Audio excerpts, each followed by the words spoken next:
Hi, Heather, what you doing? I'm cosplaying $6 Million Man.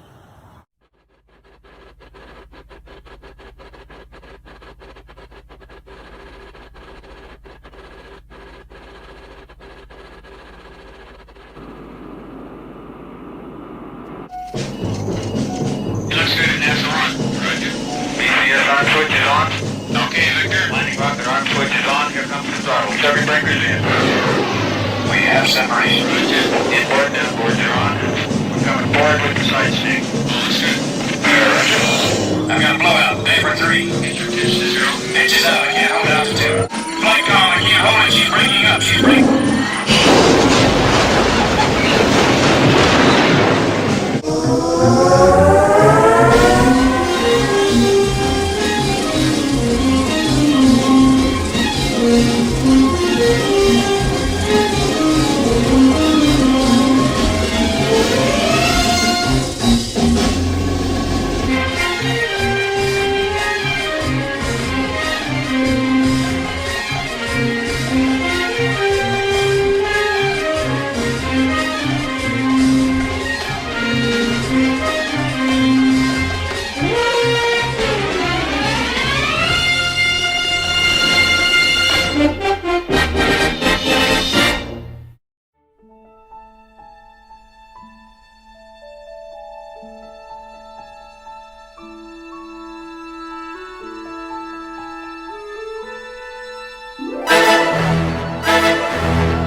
Hey everybody, today we're going to look at Creepy magazine, and the reason that we're not going to get into Eerie or Vampirella is I have a pretty good run of Creepy and it's going to take a bit already.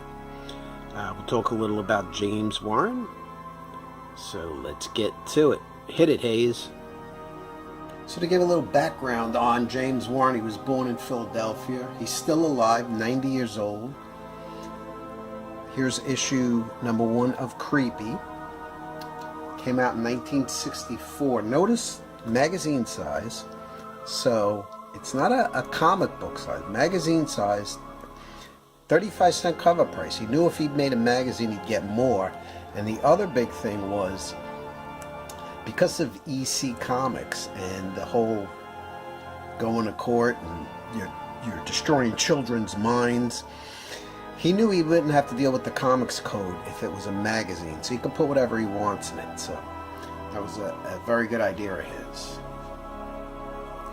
And this wasn't his first attempt at a magazine. He was inspired by Playboy, so he created his own version of it called After Hours. And I think it ran 4 issues before he was arrested on pornography charges, and he gave that up. He then met Forrest J. Ackerman, and they did Famous Monsters of Filmland. He noticed that Creature Features was in New York and showed Dracula, Frankenstein. You had Chiller Theater on PIX in New York showing AIP movies. He knew there was a trend there. He knew there was money to be made, so they did Famous Monsters of Filmland. Then he did a Western book, a Spaceman book because of the space race. And then finally he came out with Creepy. Frazetta was on a lot of covers in Creepy. He had a lot of good artwork. This bat creature thing looks like the Red Planet Mars monster.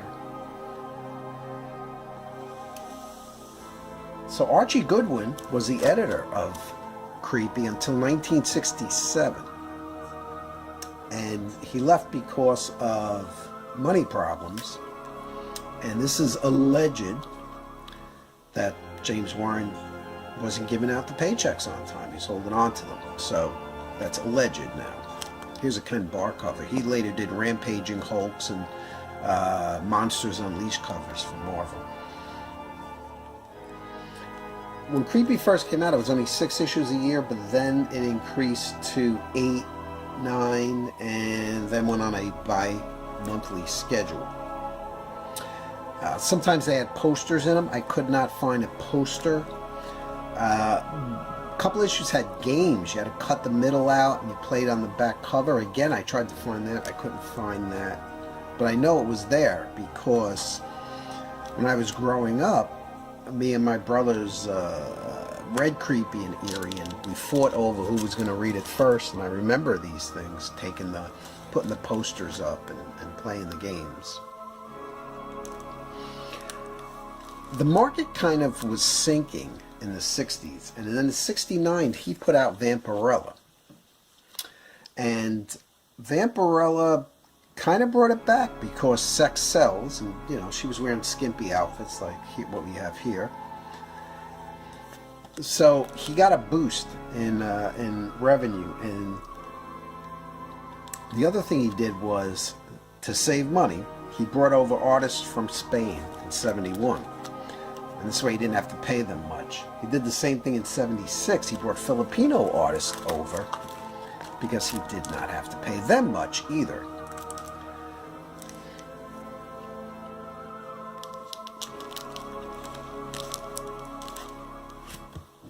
In the interim, let's interject here. We'll go back. This is issue 20, 1967. As a sideline in the books, he created Captain Company. And he only had 1-page ad in this at this point to sell Monster Foot and the Human Skeleton, all things for kids for $1 or $2. Okay, so he had a page there. That was '67. Come 1970,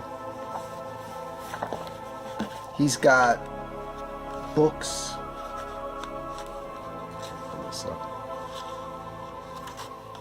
Balloons, iron-ons, 8mm movies, records, of course back issues of Famous Monsters.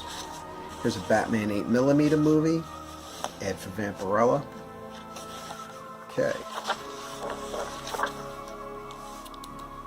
Then comes 70s, well, in the 70s, here's 82. By 1982, it was a bonanza of things to sell for Captain Company. Genuine soil from Dracula's Castle. Jackets from Battlestar Galactica. More 8mm movies. A lot of Star Wars stuff was sold here, too. Posters. Let me see if I can find the biggie here.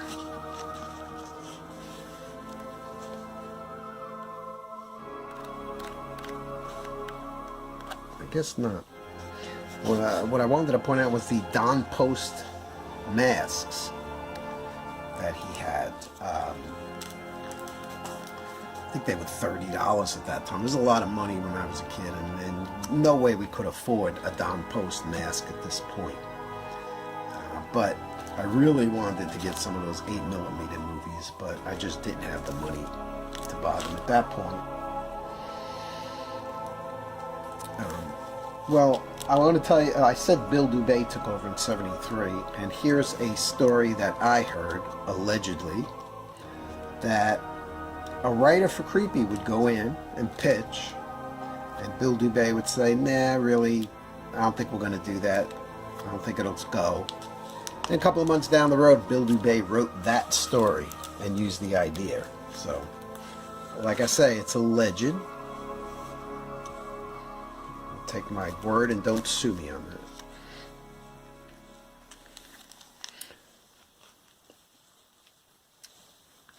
Then towards the 80s, he was they expanded. They were putting out books called The Rook and Goblin, Comics International.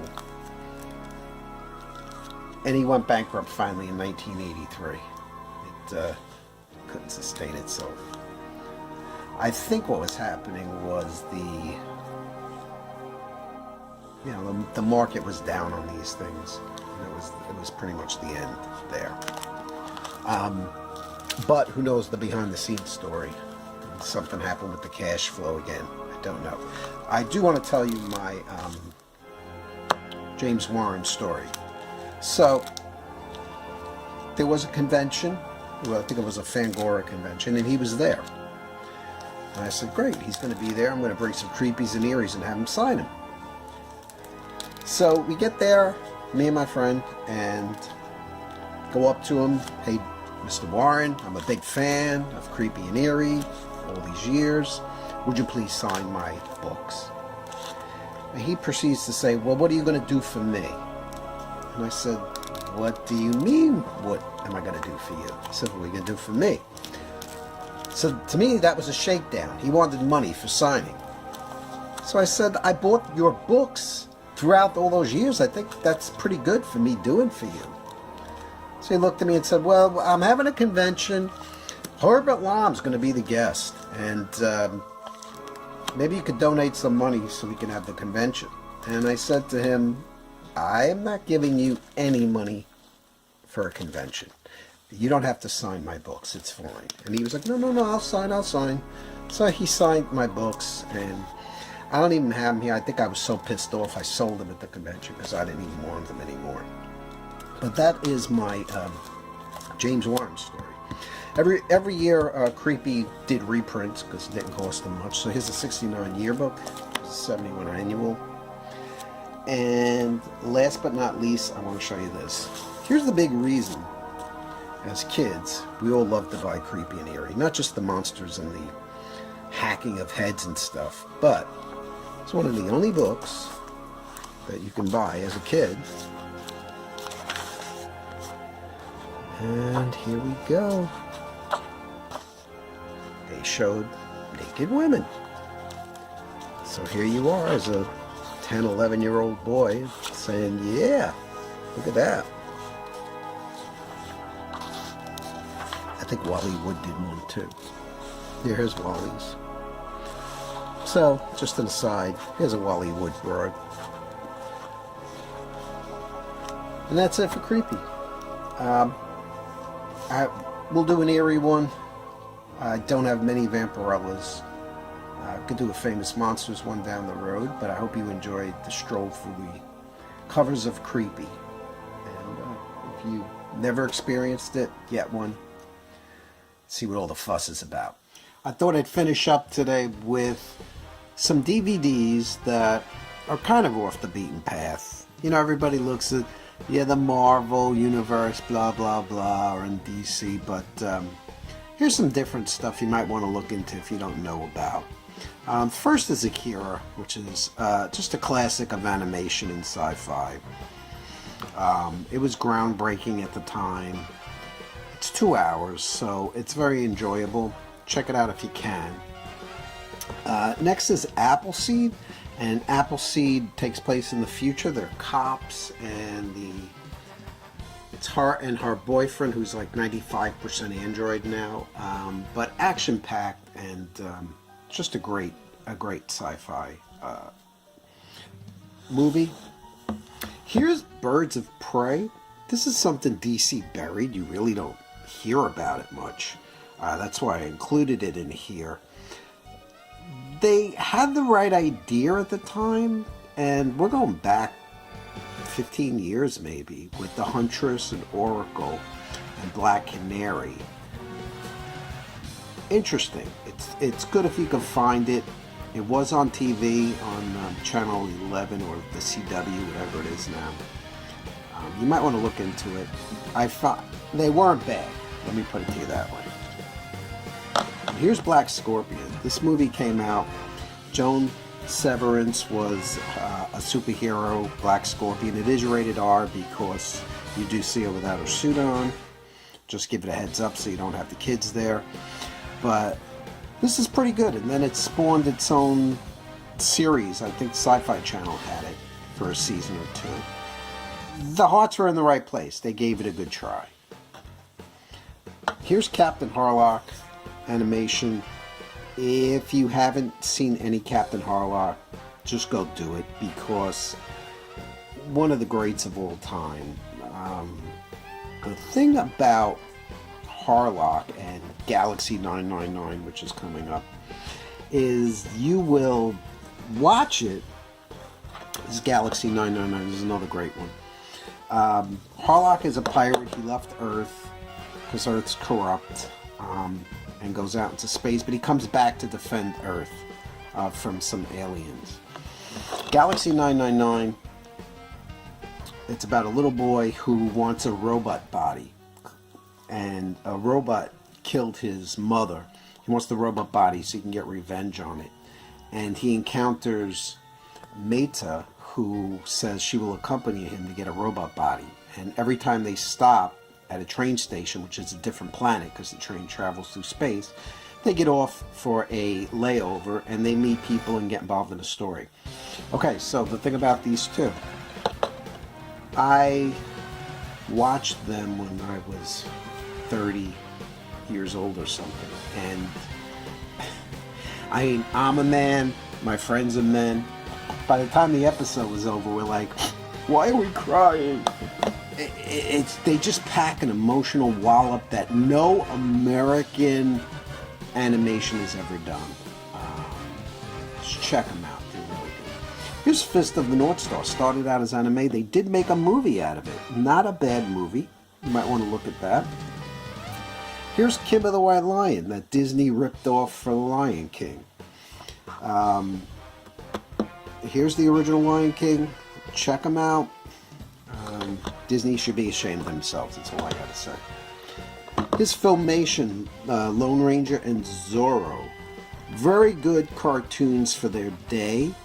Back in what? The 70s, I'd say? Or coming to the mid-70s, I think.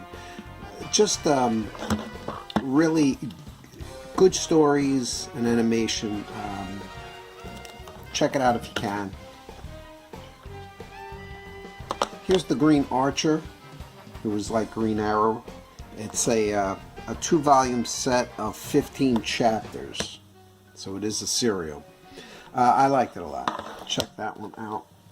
There's another serial, Mandrake the Magician, 12 chapters. Here's Tobar the Eighth Man. He smoked what looked like a cigarette to get his superpowers. Interesting cartoons for the day from Japan. I want to look at that one too. This is a movie based on a comic, Trailer Park of Terror. I liked the movie. I thought it was good.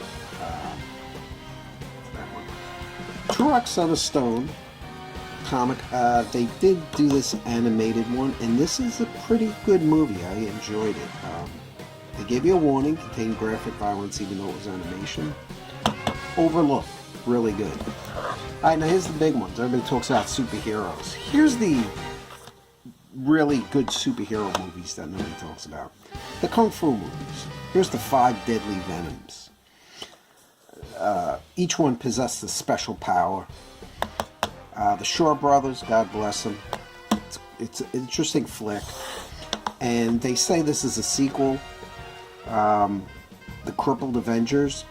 One guy gets his arms chopped off, one guy gets his legs chopped off, another guy gets his eyes pulled out, and then they all combine to form a team to cover each other's handicap and get revenge.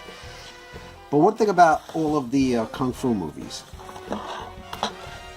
they all jump around and basically do what comic books do. They fight each other. And if the people who are making superhero movies only got that through their heads, that they fight each other, things would be cool. Alright, so that's my run-in on the DVDs for now. Okay, viewers, as you know, we're giving away this beautiful hardcover Batman book, Absolution, to one lucky winner when we reach our goal of 250 subscribers. To enter, all you have to do is, number 1, like this video. Number 2, subscribe to the channel. Number 3, leave a comment in the comment section below. When we hit 250, we're going to randomly pick someone from the comment section, so make sure you leave one. Don't forget to hit the notification bell. This way you won't miss a single episode of the show. Thank you. We'll see you at 250 subscribers.